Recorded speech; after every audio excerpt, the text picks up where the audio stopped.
ಸಂತೆ ಮೈದಾನ doctor B R. Ambedkar ಅವರ ಬಳಗದ ಶ್ರೀನಿವಾಸಪುರ ಪಟ್ಟಣದ 134ನೇ ಜಯಂತ್ಯೋತ್ಸವ ಪ್ರಯುಕ್ತ ಈ ಭಾಗದ ಗಣ್ಯರು ಹಾಗೂ ಸಮಾಜ ಸೇವಕರು ಜನರ ವಿಶ್ವಾಸ ಪಡೆದ ನಾಯಕ ಆನಂದ್ರವರ ನೇತೃತ್ವದಲ್ಲಿ ಅದ್ದೂರಿ ಕಾರ್ಯಕ್ರಮ ಪ್ರತಿ ವರ್ಷವೂ ಸಂಭ್ರಮ ವಿಜೃಂಭಣೆ ಆಚರಣೆ ಹಾಗೂ ಈ ಭಾಗದ ಗಣ್ಯರು ಸಂಘಟನೆಯ ಗೌರವಾನ್ವಿತ ಎಲ್ಲ ಪದಾಧಿಕಾರಿಗಳು ಭಾಗವಹಿಸಿ ಕಾರ್ಯಕ್ರಮದಲ್ಲಿ ವೆಂಕಟೇಶ್ ಮತ್ತು ರವಿಕುಮಾರ್, ಡಾಕ್ಟರ್ ಚಂದ್ರಕಲಾ ಮೇಡನ್, ನರಸಿಂಹಯ್ಯ, ಚಲಪತಿ ಹೀಗೆ ಹಲವಾರು ಗಣ್ಯರು, ಸಮಾಜ ಸೇವಕರು, ಹಿರಿಯರು, ಆಟೋ ಜಗದೀಶ್ ಸಹಕರಿಸಿದ ಸವಿ ನೆನಪುಗಳ ಬಗ್ಗೆ ಆನಂದ್ರವರು ವ್ಯಕ್ತಪಡಿಸಿದರು.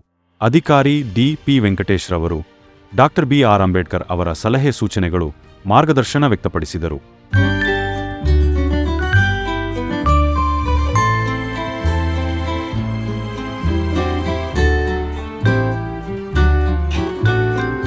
ಆದರ್ಶಗಳನ್ನು ನಾವು ಮತ್ತೊಮ್ಮೆ ಪಾಲನೆ ಮಾಡುವಂತ ಒಂದು ನಿಟ್ಟಿನಲ್ಲಿ ನಾವೆಲ್ಲ ಕೂಡ ನಡಿಬೇಕು ಅಂತೇಳಿ ನಾನು ಈ ಸಂದರ್ಭದಲ್ಲಿ ಹೇಳ್ತಾ ಮತ್ತೊಮ್ಮೆ ಸಮಸ್ತ ಜನತೆಗೆ ನಾನು ಅಂಬೇಡ್ಕರ್ ಜಯಂತಿ ಹಾರ್ದಿಕ ಶುಭಾಶಯಗಳನ್ನು ಕೋರ್ತೇನೆ.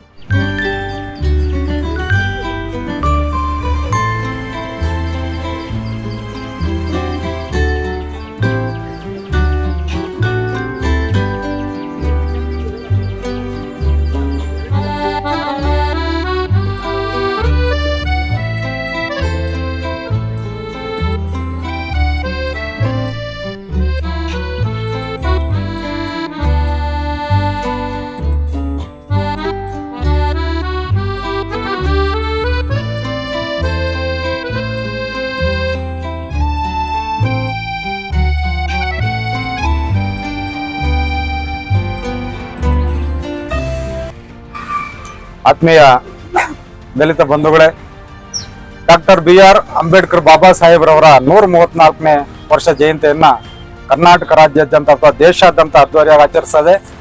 ಅದ್ರ ಜೊತೆಗೆ ಶ್ರೀನಿವಾಸಪುರದಲ್ಲಿ ಒಂದು ಹಬ್ಬ, ನಾಡ ಹಬ್ಬ ರೀತಿಯಲ್ಲಿ ಅಂಬೇಡ್ಕರ್ ಜಯಂತಿಯನ್ನ 7 ವರ್ಷಗಳಿಂದ ಎಲೆಕ್ಷನ್ ಅಂತ ನೆನಗುದ್ದಿದ್ದಂಥ ಕಾರ್ಯಕ್ರಮ ಈ ದಿನ ಯಾವುದೇ ಎಲೆಕ್ಷನ್ಗಳ ಅಡೆತಡೆಗಳಿಲ್ಲದೆ ವಿಜೃಂಭಣೆಯಾಗಿ ನಡೀತಾ ಇದೆ.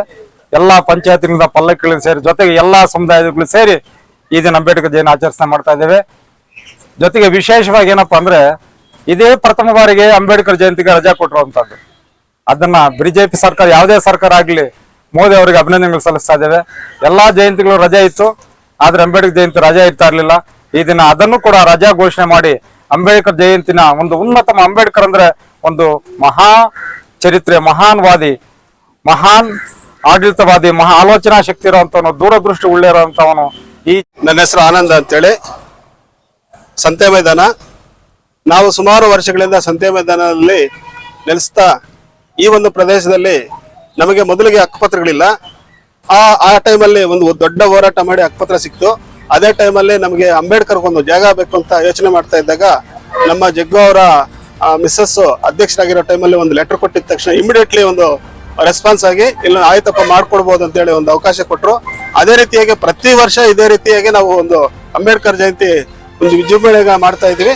ಅದಕ್ಕೆ ನಮ್ಮ ಕಟ್ಟಡ ಕಾರ್ಮಿಕ ಸಂಘದ ತಾಲೂಕು ಸಮಿತಿಯ, ಜಿಲ್ಲಾ ಸಮಿತಿಯ ಅಧ್ಯಕ್ಷರು ಮತ್ತು ತಾಲೂಕು ಸಮಿತಿಯ ಅಧ್ಯಕ್ಷರು ವಿಶೇಷವಾಗಿ ಈ ಟೈಮಲ್ಲಿ ನಾವು ನೆನೆಸ್ಕೊಳ್ಳೋದಂದ್ರೆ ನಮ್ಮ ಸಪ್ತಗಿರಿ ರವಿ ಅಂತೇಳಿ, ಆ ಹೆಸರು ಎನಿ ಟೈಮ್ ಯಾವತ್ತೇ ಆದ್ರೂ ಅರ್ಧ ಗಂಟೆಯಲ್ಲಿ ಫೋನ್ ಮಾಡಿದ್ರು ನಾನು ಇದೀರಪ್ಪ ಅಂತ ಒಂದು ನಮಗೆ ಬೆನ್ನೆಲುಬಾಗಿ ನಿಂತ್ಕೊಂಡಿದ್ದಾರೆ.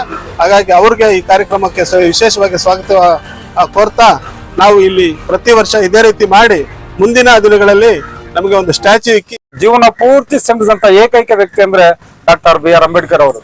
ಮಹಿಳಾ ರಿಸರ್ವೇಶನ್ ಅಲ್ಲಿ ಪ್ರಪ್ರಥವಾಗಿ ಮಹಿಳೆಯರಿಗೆ ರಿಸರ್ವೇಶನ್ ಕೊಟ್ಟಂತ ಮಹಾನ್ ವ್ಯಕ್ತಿ. ಸತಿ ಸಹನ ಪದ್ಧತಿ, ಗಂಡ ಸತ್ರ ಹೆಂಡತಿನೂ ಸತ್ತೋಗ್ಬೇಕಾಗಿತ್ತು, ಗಂಡ ಸತ್ರೆ ಗುಂಡೋಡಿಸ್ಕೊಂಡು ಮತ್ತೆ ಮದುವೆ ಆಗದೆ ಗಂಡಸರ ಮುಖ ನೋಡದೆ ಮೂಲ ಗುಂಪಾಗಿರ್ಬೇಕಾಗಿತ್ತು. ಇಂತಹ ಪದ್ಧತಿಗಳನ್ನೆಲ್ಲ ಹೊರಗಡೆ ತಂದು ಅದನ್ನೆಲ್ಲ ಬ್ರೇಕ್ ಹಾಕಿ ಅದನ್ನೆಲ್ಲ ಅಳಿಸಿ ಸ್ತ್ರೀ ಶಕ್ತಿ ಕೂಡ ಸಮಾನವಾದ ಶಕ್ತಿ ತುಂಬಿದಂತ ಏಕೈಕ ವ್ಯಕ್ತಿ ಡಾಕ್ಟರ್ ಬಿ.ಆರ್. ಅಂಬೇಡ್ಕರ್ ಅವರು. ಇವತ್ತು ಅವ್ರ ವಿಚಾರ ಮಾತಾಡಕ್ ಪದಗಳೇ ಸಾಲದು ಅಂತ ಅಷ್ಟೊಂದು ಇಷ್ಟು ವರ್ಷಗಳಿಂದ ಅಂಬೇಡ್ಕರ್ ಅಂದ್ರೆ ಏನೊಂದು ಗೊತ್ತಿಲ್ಲದಿರುತ್ತ ಜನ ಕೂಡ ಇವತ್ತು ಅಂಬೇಡ್ಕರ್ ಅಂದ್ರೆ ಒಂದು ಅಸ್ತ್ರ, ಒಂದು ಶಕ್ತಿ, ಒಂದು ಆಯುಧ ಅನ್ನೋದನ್ನ ಎಲ್ಲರೂ ಅರಿತುಕೊಳ್ತಾ ಇದ್ದಾರೆ. ಅಂಬೇಡ್ಕರ್ ಅವತ್ತು ಪೆನ್ ಬಿಟ್ಟು ಗನ್ ಹಿಡ್ಕೊಂಡಿದ್ರೆ ಒಂದು 5-6 ಜನ ಸುಡ್ಬೋದಾಗಿತ್ತೇನೋ. ಬಟ್ ಪೆನ್ ಹಿಡ್ಕೊಂಡು ಇಡೀ ರಾಷ್ಟ್ರ ವ್ಯಾಪ್ತಿ ಅವರು ಮಹಾಪಿತರಾಗಿ, ರಾಷ್ಟ್ರಪಿತರಾಗಿ ಇವತ್ತು ಹೊರಹೊಮ್ಮಿದ್ದಾರೆ.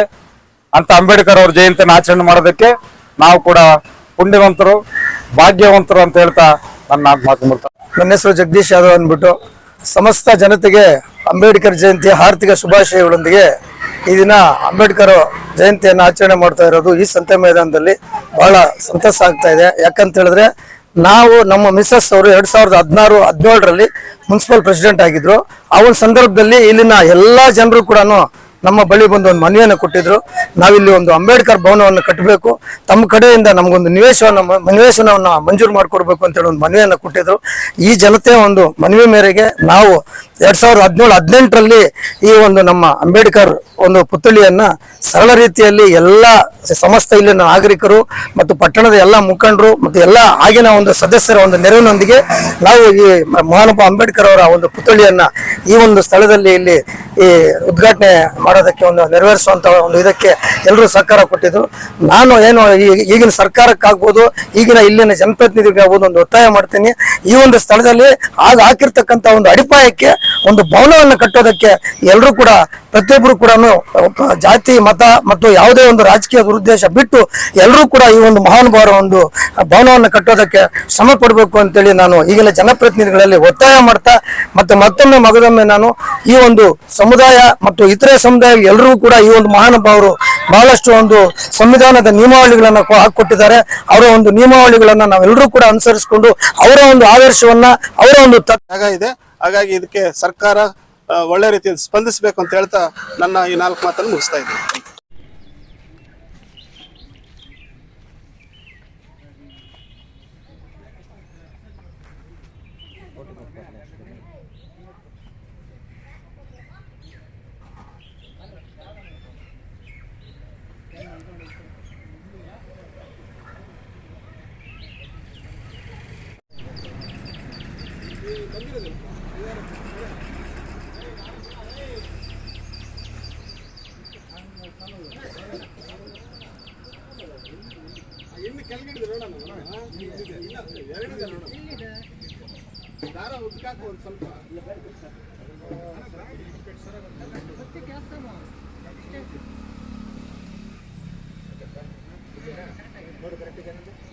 ಸ್ವಲ್ಪ